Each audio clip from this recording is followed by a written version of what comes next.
What's driven you to start an assisted living facility, especially in a crowded marketplace?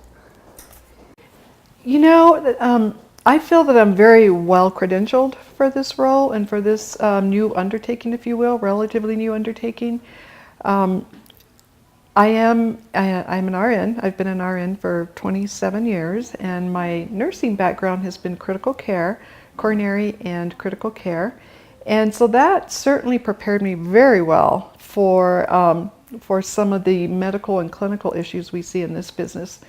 As well, I went on and got my master's in business. So I have a master's degree, and up until I undertook this endeavor, I was an administrator at a very large medical group. And as such, I oversaw many, many, many, many outpatient clinics and had many employees under me. So I feel that my management experience and my HR experience, if you will, has also really prepared me for this job. So between my RN and my critical care nursing experience, as well as my master's degree and my administrative experience, have prepared me very well for this. It's unusual to have both of those two skill sets. And you're talking about being an administrator for a large medical group. My guess is you were fairly comfortable, secure, you had a career trajectory. My question is, why did you leave that and dive into the uncertainty of setting up your own business?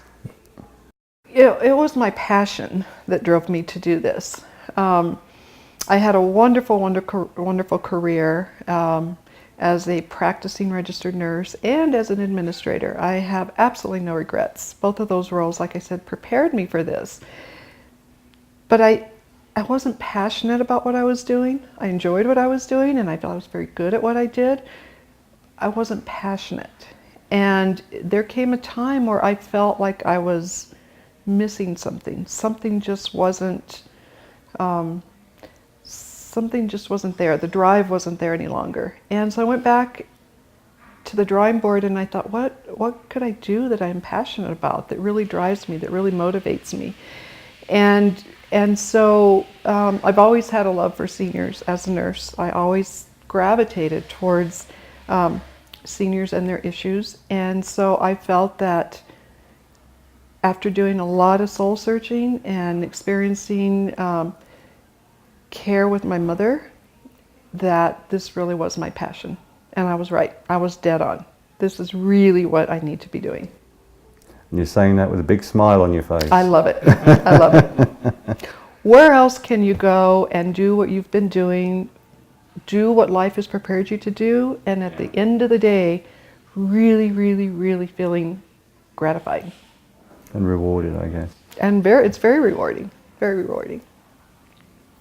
The name A Love for Life, and A Love for Life, it's not normally a name associated with assisted living facilities, and it really kind of stuck in my mind when I came across it. Can you tell me the genesis and what A Love for Life is all about and why you chose that name? I'm glad that it stuck in your head and that it was distinctive to you from some of the other names in our business. The reason I chose that name, and I thought long and hard about it, and it really took me about 6 months to come up with that name, and it actually came to me in the middle of the night as I was sleeping, and I said, that's it. And the reason I was so enthusiastic about the name is that all along this journey of building my business, I really wanted to project an uplifting spirit, a spirit of laughter, a spirit of fun, a spirit of life. And unfortunately, in this business, it's not always uplifting. There are some very sad days, and there are some very unfortunate times, and it can be a very depressing time for folks. And so I wanted to try my best to combat that to the degree possible. And so my entire philosophy is really to project a spirit of fun and laughter and brightness, and so I chose, even my company colors are bright. The facilities that I look at and that I establish are bright, sunshine, and I just don't want darkness and dreary. I want I want light and bright and fun and uplifting. And so I felt that that name really, really spoke for who we are, a love for life. It seems to have embedded itself in the culture here. I mean, a love for life is not only what the residents are all about, it's the staff. You look for the same attributes in the staff, from what I gather just for meeting the staff. I do. I try to carry that theme, if you will, throughout. It's our mission. And so we carry that throughout everything we do. If you come here in the afternoon, you'll see singing, you'll see dancing, you'll see guitar playing, you'll hear music. A lot of exercising to music. Again, we try to carry that philosophy and that vision through everything we do, including the staff that I hire. Well, it makes me want to sign up myself. So much fun here. We'll save a bed for you. You don't have any more room for any other residents. You've got a full roster. What were the challenges in getting to this place? Well, the challenges were many. Fortunately, as I mentioned previously, my previous career experience really helped me. I'm very familiar with regulations. I've worked with regulations my entire career. There's pages and pages and pages and pages of regulations in this business. Everything from the New Mexico State Human Services Department to City of Albuquerque Fire Marshal, to the environmental health, folks that come in and inspect our kitchen, New Mexico State Board of Pharmacy. It goes on and on and on and on. And so those are probably the biggest challenges, is just making sure that we started out in compliance with the regulations, and more importantly, that we maintain that compliance. And that's just an ongoing effort. Where do we go from here? A Love for Life #2.